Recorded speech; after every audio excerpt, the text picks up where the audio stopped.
Nexus Station, hung in the void like a massive, luminous medallion against the black canvas of space. Its hundreds of thousands of gleaming lights, never dimmed, matching the constant buzz of activity within its countless chambers and corridors. In the year 2375, it stood as one of the galaxy's greatest achievements, a testament to interstellar cooperation and technological prowess. For most of its thousands of daily visitors and permanent residents, Nexus represented opportunity, connection, and the pinnacle of galactic civilization. But for Zur, it was merely another place where she didn't belong. The young Catherian female moved through the crowded main promenade, her pale blue skin a stark contrast against the metallic grays and silvers of the station's interior. She kept her gaze downward, watching the reflections of the overhead lights dance across the polished floor. Her four-fingered hands clutched a data tablet tightly against her chest like a shield. 23 Earth years of age, young for a Catherian whose species typically lived to 200, Zur had mastered the art of becoming invisible in plain sight. She navigated the bustling thoroughfare with practiced efficiency, sliding between groups of travelers and workers without drawing attention. At least, that was her intention. "Look who it is," a voice called out, its tone dripping with artificial sweetness. "The broken bird has left her nest." Zur's step faltered, but she didn't look up. Around her, the cacophony of 1,000 different conversations continued unabated, but to her, they suddenly seemed distant, as if she were underwater. She quickened her pace. 3 figures moved to intercept her path, Valorans, instantly recognizable by their imposing height and the distinctive ridges that ran from their foreheads down to their necks. Their skin shimmered with a metallic copper hue under the station's lights. "Empty mind. Where are you rushing to?" the tallest one asked, projecting the thought not just vocally, but telepathically, ensuring everyone in the vicinity received the message. "Don't you want to share your thoughts with us?" "Oh wait, you can't." Laughter rippled through the nearby crowd. Not just audible laughter, but the more invasive kind that resonated directly in the mind. To most species in this sector of the galaxy, telepathic communication had become the standard, a mark of evolutionary advancement. The Catherians were especially renowned for their powerful telepathic abilities. Except for Zur, she was what her people called a defective, born without the ability to send or receive telepathic communications.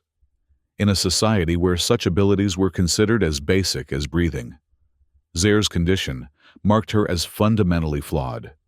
"Please let me pass," Zur said aloud, her voice so soft it was nearly lost in the ambient noise of the station. Speaking aloud in public spaces was considered primitive at best, rude at worst, another reminder of her otherness.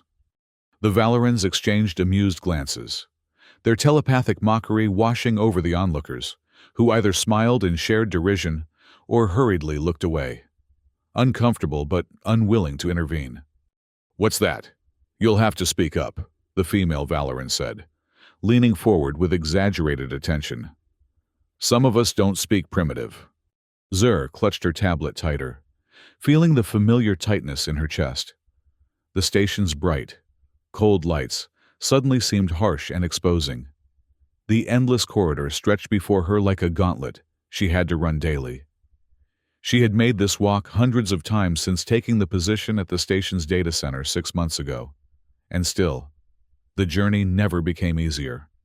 "I need to get to my shift," Zur tried again, louder this time, fighting to keep her voice steady.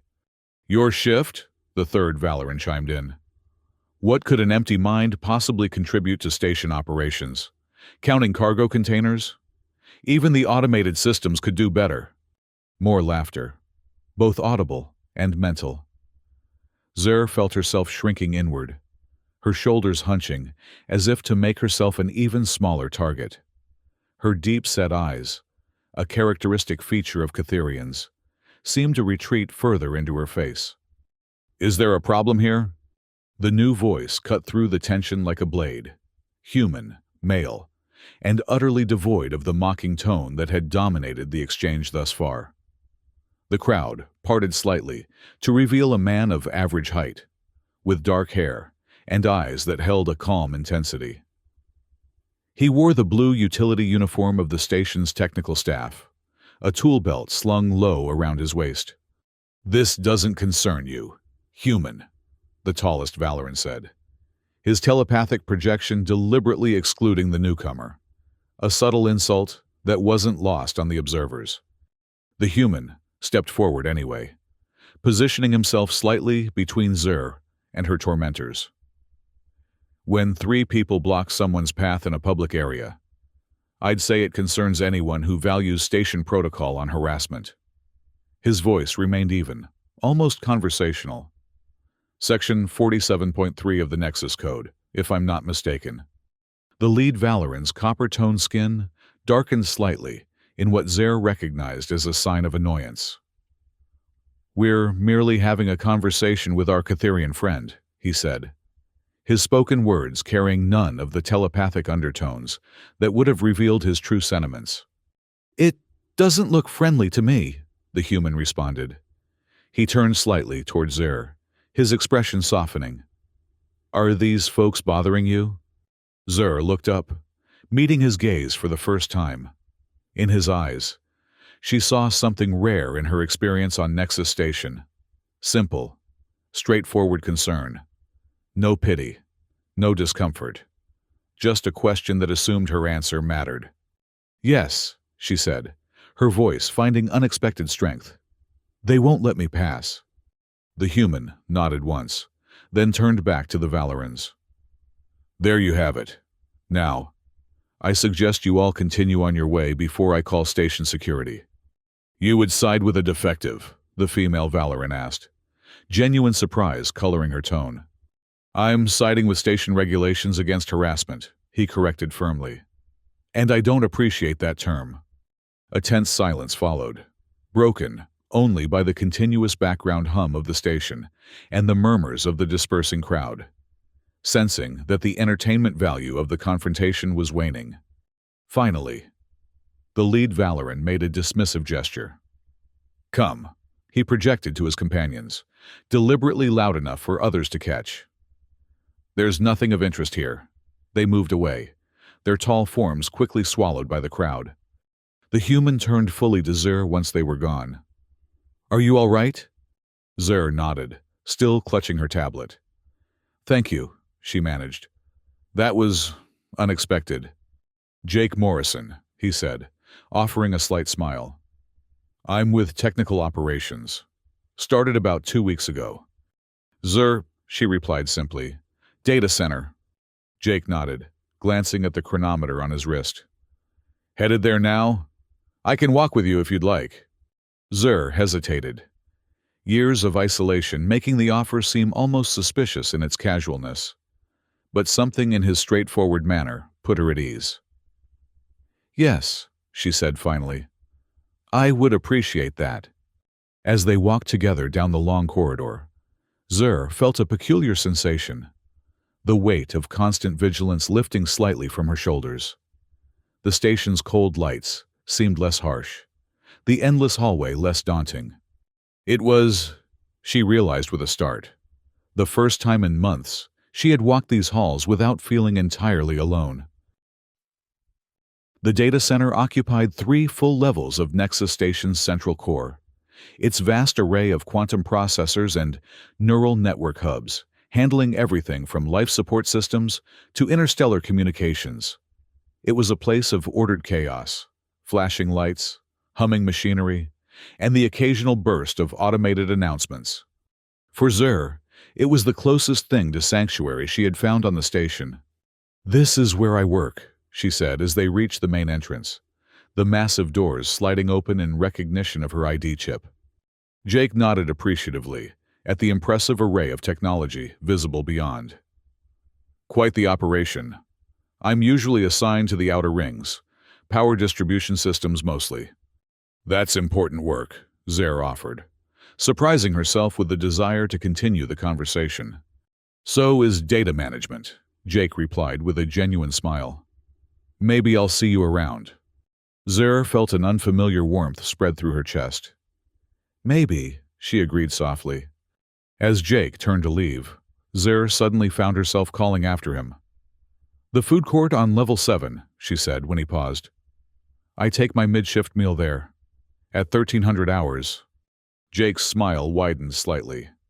Level 7, 1300 hours, he repeated. I'll look for you.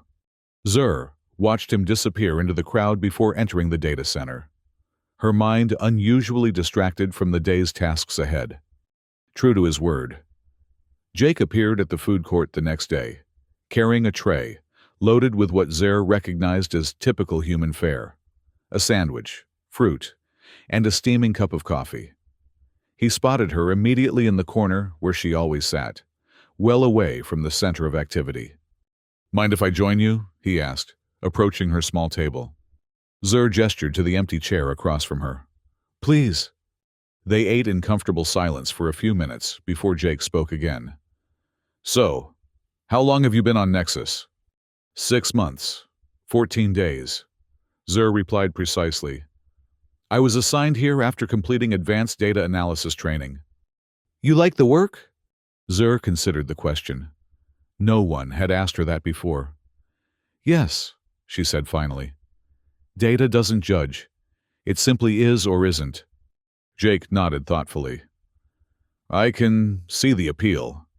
He took a sip of his coffee. Those Valorans yesterday, that happens often. Zer's gaze dropped to her food. Often enough. Because you're Catherian? Because I'm defect? Zer caught herself, remembering Jake's reaction to the term. Because I can't communicate telepathically. Most advanced species can, to some degree. Catherians especially are known for it. And that matters why? Jake asked, genuine curiosity in his tone. Zer looked up, surprised by the question. It's expected, efficient. Those without the ability are considered. She struggled to find a term other than the one she'd heard all her life. Different, Jake supplied. Not defective, just different. The concept seemed so simple when he said it. Yet it ran counter to everything Zer had been taught to believe about herself. The Galactic Cooperative values telepathic communication as the mark of an advanced society, she recited, almost by rote. Species that rely on verbal communication are considered developmentally behind. And yet here we are, having a perfectly good conversation without anyone poking around in our heads, Jake remarked with a wry smile. Seems pretty advanced to me. A small, hesitant smile tugged at the corners of Zer's mouth. You humans are unusual that way. You've achieved so much technologically without developing significant telepathic abilities. We're stubborn that way, Jake agreed. We like our privacy, and our words. He leaned forward slightly. Besides, I've always thought there's something special about choosing what to share, and with whom. The conversation continued, moving from station politics to cultural differences, from work responsibilities to family backgrounds. Zer learned that Jake had volunteered for the Nexus assignment, eager to experience life beyond Earth's colonies. She found herself sharing more than she had with anyone in years, about her childhood on Catheria, her struggle to find acceptance, her determination to prove her worth through her work. When their meal break ended, they walked together as far as the lift that would take Zer back to the data center. Same time tomorrow? Jake asked. Zer nodded, unable to suppress the smile that now came more easily. Tomorrow. Days turned into weeks, and the midday meals became a fixture in Zer's routine.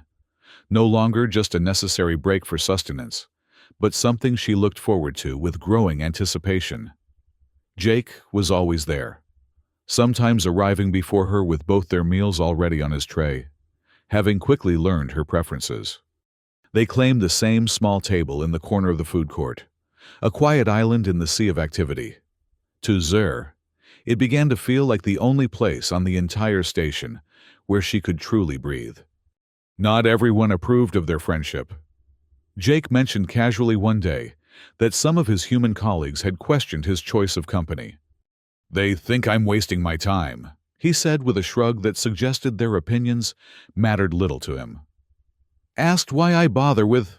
He stopped abruptly. With a defective, Zur finished for him, her voice soft but steady. You can say it. I've heard it all my life. Jake's expression hardened slightly. That's not what you are. And it's not what I was going to say. Zur studied him, trying to understand the conviction behind his words. Why do you bother? She asked finally, the question that had lingered in her mind since their first encounter. Jake was quiet for a moment, turning his coffee cup slowly between his hands. On Earth, there's an old saying, the only thing necessary for evil to triumph is for good people to do nothing. You think what happened with the Valorans was evil? I think treating anyone as less than because they're different is wrong, Jake said simply.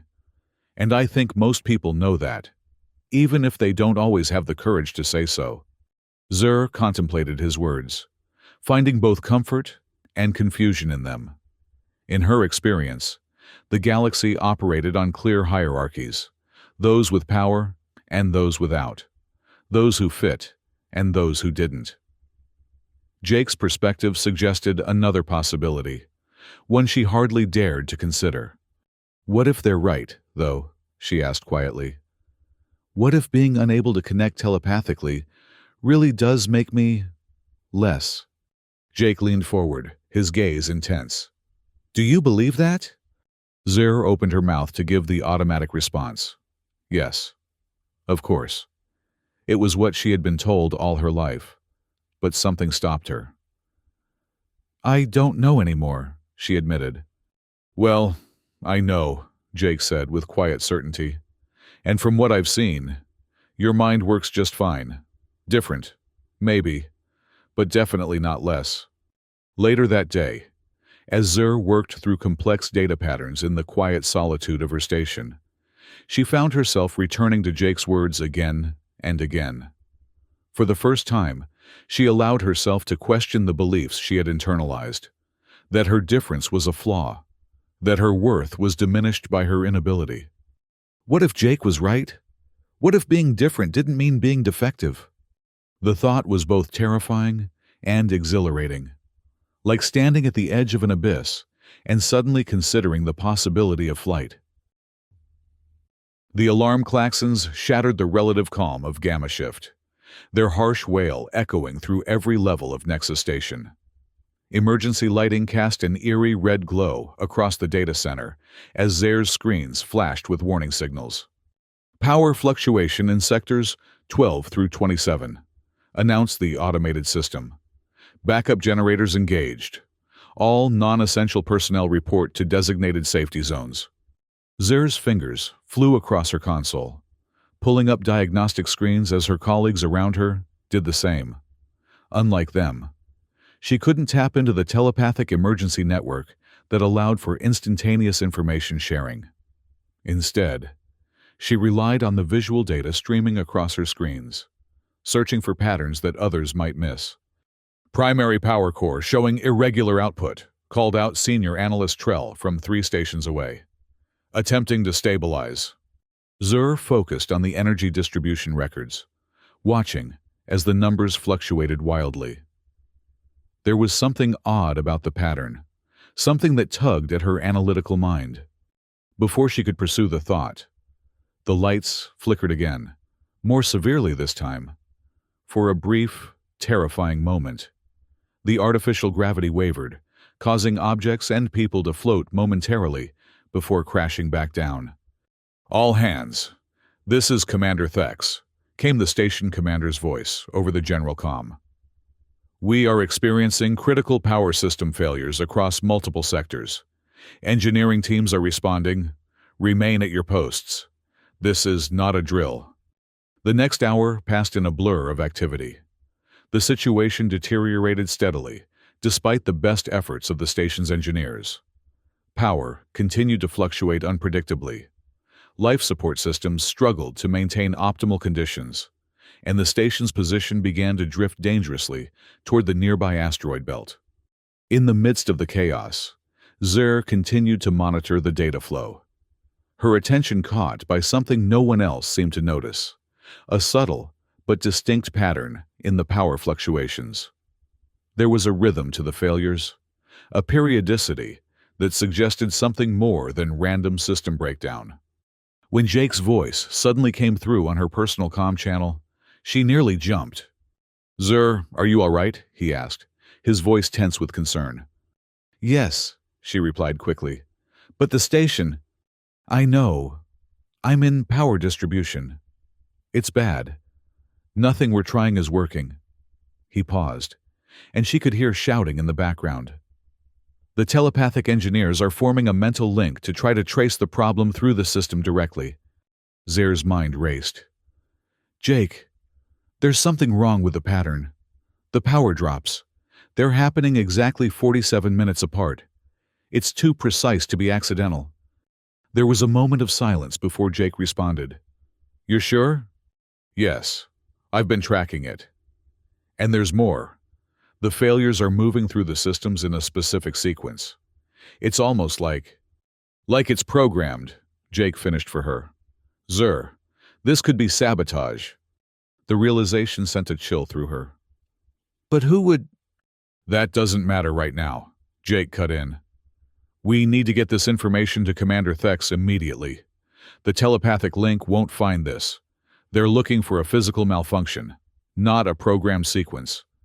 "They won't listen to me," Zer said, the bitter truth of her status on the station suddenly overwhelming. "I'm just a—" "Don't say it," Jake interrupted firmly. "You're the one who found the pattern when no one else did. That's what matters." There was determination in his voice. "Meet me at Central Control in 10 minutes. We're going to make them listen." Central Control was in chaos when Zer arrived. Officers and technicians rushed between stations, their voices raised in both verbal and telepathic communication. The massive view screen at the front of the room displayed the station's precarious position, now dangerously close to the outer edges of the asteroid field. Jake was already there, arguing with a security officer who blocked his path to the main command platform, where Commander Thex stood surrounded by his senior staff. "This is a restricted area during emergency operations," the security officer was saying as Zer approached. "Technical staff are to remain at their assigned posts." "This can't wait," Jake insisted. "We have critical information about the nature of the power failures." The officer remained unmoved. "Commander Thex is in telepathic conference with the engineering team. He cannot be disturbed." Zer stepped forward, gathering her courage. "Please," she said, louder than she normally spoke. "This is important. The station is in danger." The officer's gaze shifted to her, and she saw the immediate recognition in his eyes, not of her as an individual, but of what she was. "A Catherian defective?" he said, not bothering to hide his dismissal. "Return to your post immediately." Jake's expression hardened. "Her name is Zer, and she's identified a pattern in the system failures that your telepathic conference is missing. Now, either let us speak to Commander Thex, or you can explain to him later why you blocked information that could have saved the station." The security officer hesitated, his certainty wavering in the face of Jake's conviction. Before he could respond, a violent shudder ran through the station, sending several people stumbling. The lights flickered ominously. "Hull breach in Sector 19, someone shouted from across the control room. "Emergency bulkheads engaged!" In the ensuing commotion, Jake seized the opportunity, grabbing Zer's hand and pulling her past the distracted security officer toward the command platform. Commander Thex was a Nuvian, his tall, slender form and elongated cranium marking him as one of the galaxy's most intellectually advanced species. When he turned to face the unexpected interruption, his expression showed first surprise, then irritation. "Who authorized you to enter Central Control?" he demanded, his telepathic projection deliberately excluding Zer, a slight she had grown accustomed to. "Sir, we have critical information about the nature of the power failures," Jake said quickly. "Analyst Zer has identified a pattern that suggests this is not a system malfunction, but a deliberate attack. Thex's large eyes narrowed. A Catherian defective? What could she possibly notice that our telepathic engineering team has missed? Zur felt the familiar shame threatening to silence her. But Jake's presence beside her gave her strength. The power failures are occurring in 47-minute intervals, Commander, she said, her voice steadier than she expected. And they're moving through the systems in a program sequence. This isn't random, it's deliberate. Absurd, snapped one of the officers standing nearby, Chief Engineer Vox, a Valoran whose copper skin now darkened with anger. We have 12 telepathic engineers linked directly to the system. They would detect any programming anomaly. Not if it was designed specifically to evade telepathic detection, Zur countered, the theory crystallizing in her mind as she spoke. The sequence is mathematical, not intuitive. It doesn't think like a person would. It follows rigid patterns that wouldn't register as intelligent to a telepathic scan. Commander Thex's expression remained skeptical, but he didn't dismiss her outright. You have evidence of this pattern? Zur nodded, pulling out her data tablet and quickly bringing up the charts she had been monitoring. Here, sir. The power drops at precise 47-minute intervals, moving through subsystems in this sequence. Thex studied the display, his long fingers scrolling through the data.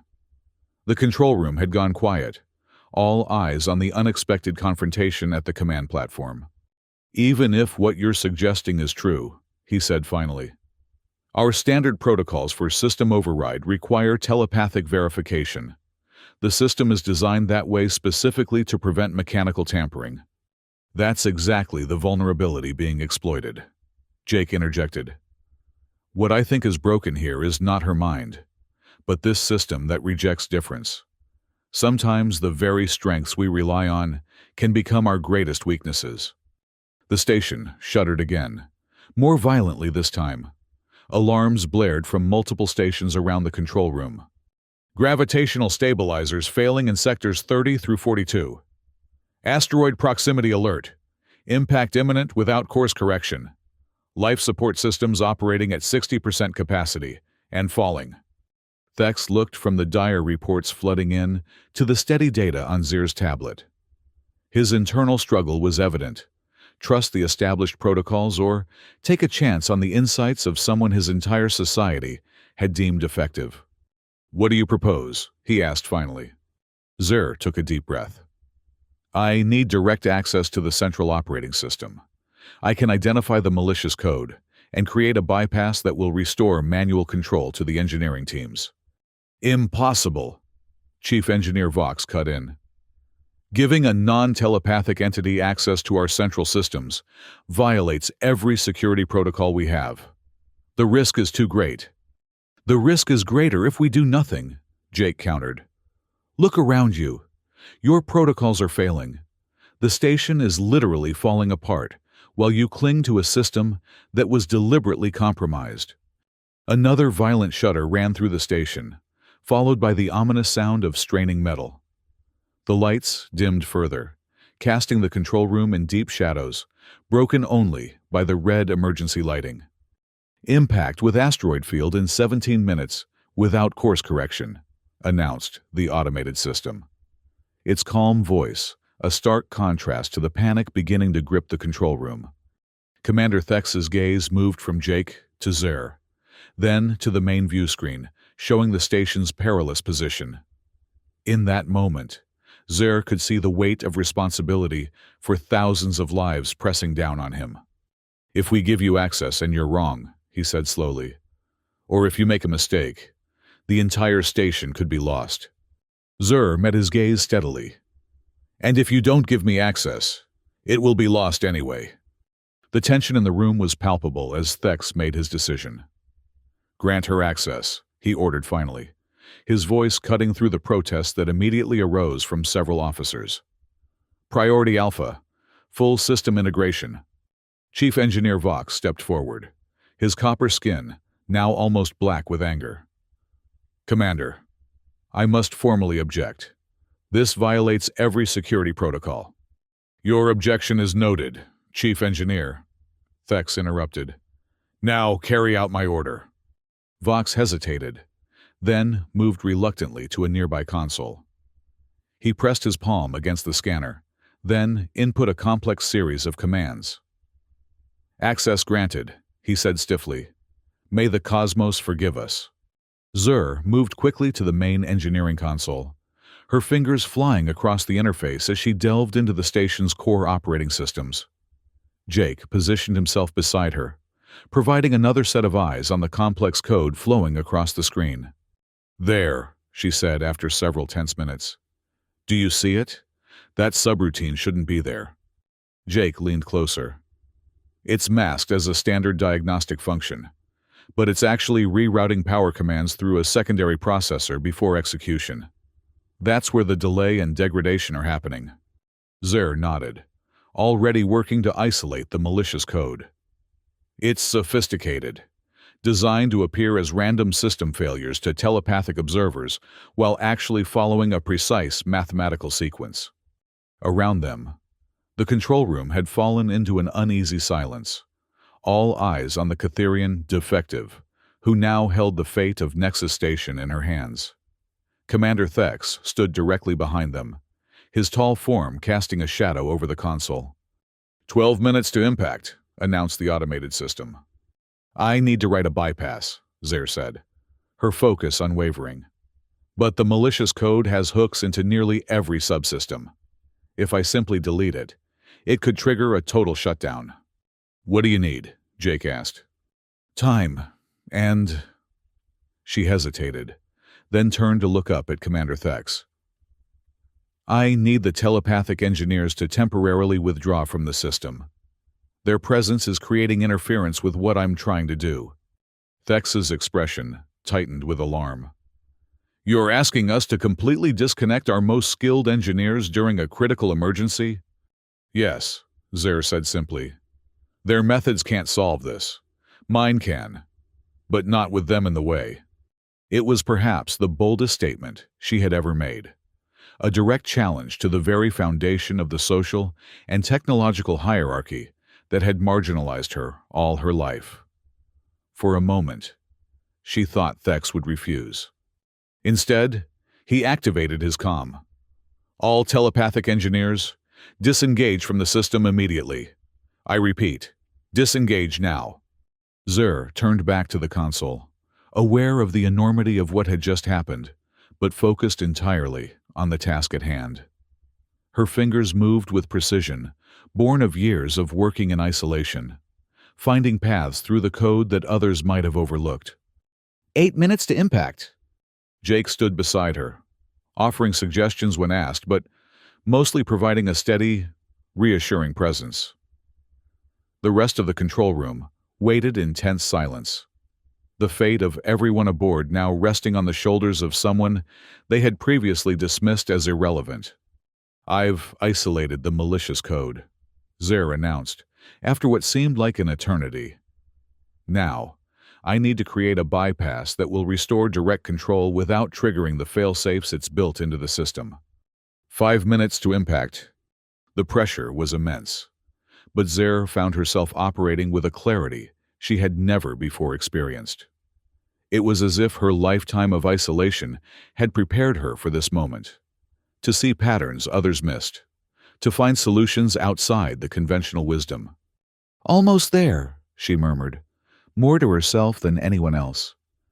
Just need to... there. She input the final command sequence and pressed the execution key. For a heart-stopping moment, nothing happened. Then, one by one, the consoles around the control room began to light up with restored functionality. Power systems responding. Gravitational stabilizers coming back online. Life support returning to normal parameters. Zur sat back, suddenly exhausted. As the emergency lights faded and the standard illumination of the control room gradually returned. Beside her, Jake squeezed her shoulder gently, a gesture of quiet pride and support. Asteroid field avoidance maneuvers engaging, called out the navigation officer. Course correction successful. We're clear. A cheer went up around the control room, the relief almost tangible as the immediate danger passed. Commander Thex stepped forward, his expression inscrutable as he looked down at Zer. "It appears we owe you our gratitude," he said formally. "You identified a threat our standard protocols missed." Zer nodded, unsure how to respond to such unprecedented acknowledgement from a superior officer. "But this raises disturbing questions," Thex continued, his gaze hardening as he turned to Chief Engineer Vox. "Someone with intimate knowledge of our systems designed this attack specifically to exploit our reliance on telepathic verification. I want a full investigation launched immediately." Vox's copper skin had paled to a dull bronze, his earlier confidence shattered. "Yes, Commander," he said stiffly. "I'll assemble a team." "Include Analyst Zer in that team," Thex ordered, causing a ripple of surprise through the control room. Her unique perspective has proven valuable today. It was as close to an apology as Zer was likely to get, but it represented a seismic shift in the attitude toward her. She felt Jake's hand on her shoulder again, a silent reminder that she wasn't alone in this moment of vindication. "Thank you, Commander," she said, finding her voice. "I'm happy I could help." As the immediate crisis passed and the control room began to return to normal operations, Zer became aware of the looks being directed her way, not the usual dismissal or derision, but something new. Respect, curiosity, even admiration. It was a feeling she had never expected to experience on Nexus Station. And as she caught Jake's proud smile, she realized that perhaps belonging wasn't about being the same as everyone else, but about being valued for the unique perspective she brought. For the first time in her life, Zer allowed herself to believe that her difference might, after all, be a strength rather than a flaw. The days following the near disaster brought dramatic changes to Zer's life on Nexus Station. The investigation quickly confirmed her theory of sabotage. A rogue faction of isolationists had planted the code, hoping to discredit the multi-species cooperation that Nexus represented. 3 conspirators were apprehended, their plot exposed before they could attempt similar attacks on other galactic cooperative installations. Zer found herself suddenly visible in an entirely new way. People who had previously ignored or avoided her now acknowledged her presence with respectful nods, or even attempts at conversation. Her insights were sought out in meetings, her analyses given serious consideration where once they would have been dismissed. Most significantly, Commander Thex had personally recommended her for promotion to Assistant Chief Engineer, a position that would come with triple her current salary and a team of analysts under her supervision. The recommendation had been forwarded to the Galactic Council for final approval, an unprecedented honor for someone of her status. Jake, too, had received recognition for his role in the crisis, earning a promotion to senior engineer and a commendation that would appear in his permanent record. More surprising was the invitation he had received to join a Galactic Council delegation studying the integration of non-telepathic species into key security roles, a direct result of the vulnerabilities exposed during the attack. They sat together in their usual spot in the food court, discussing these developments over their mid-shift meal. The small table in the corner that had once been their private refuge was now occasionally visited by others, seeking to join their conversation, a change that was still strange but not unwelcome. "So, Assistant Chief Engineer," Jake said with a smile, raising his coffee cup in a mock toast. "How does it feel?" Zer returned the smile, the expression coming more naturally to her now. "Surreal," she admitted. "A month ago, I couldn't get through the promenade without being harassed. Now people are asking for my opinion on system upgrades." "They finally see what I saw from the beginning," Jake said simply. Zer tilted her head slightly. "And what was that?" "Someone whose different way of thinking is an asset, not a liability." He took a sip of his coffee. "Though I have to say, I'm going to miss our lunches when I leave for the council delegation next month." A pang of sadness twisted through Zer at the reminder of his upcoming departure. Their friendship had become a cornerstone of her life on the station, a source of strength and joy she had never expected to find. The thought of continuing without it was more painful than she wanted to admit. "The delegation is a great opportunity," she said instead, focusing on the positive. "Your insights could change how the Council approaches security across the galaxy." Jake nodded, though she thought she detected a similar reluctance in his expression. "It's funny how things work out," he mused. "If I hadn't happened to be passing by that day on the promenade—" "If you hadn't stopped," Zer finished for him, "none of this would have happened. The station might have been destroyed." "One person's choice can make a difference," Jake said softly. "One person at a time. We change the world, or the galaxy, in this case." They were interrupted by the approach of a group of Valorans. Not the same ones who had harassed Zer before, but members of the same species. Their copper skin gleamed under the food court lights as they stopped beside the table. "Analyst Zer," the leader of the group said formally, using her name rather than the derogatory term they would have employed just weeks ago. "We wish to extend our appreciation for your role in safeguarding the station." Zer blinked in surprise at the unexpected acknowledgement. "Thank you," she said cautiously. The Valoran hesitated, then continued. "Our people are reconsidering certain attitudes toward non-telepathic individuals. Your actions have demonstrated that different cognitive approaches have value." It was as close to an apology as Valoran pride would allow. But the significance wasn't lost on Zer. "Diversity strengthens us all," she replied, echoing words Jake had spoken to her early in their friendship.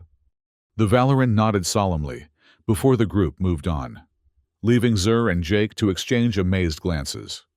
"Now that," Jake said with a low whistle, "is progress." Later that evening, after their shifts had ended, they stood together on the observation deck, watching as a transport ship from Earth docked at one of the station's many berths. Through the massive viewports, the stars stretched out in an endless tapestry, a reminder of the vastness of the universe and the infinite possibilities it contained. "Another human ship," Zer observed, watching as passengers began to disembark. "Your species is becoming quite common on Nexus." Jake smiled. "We're explorers at heart. Always have been." He turned to face her, his expression thoughtful.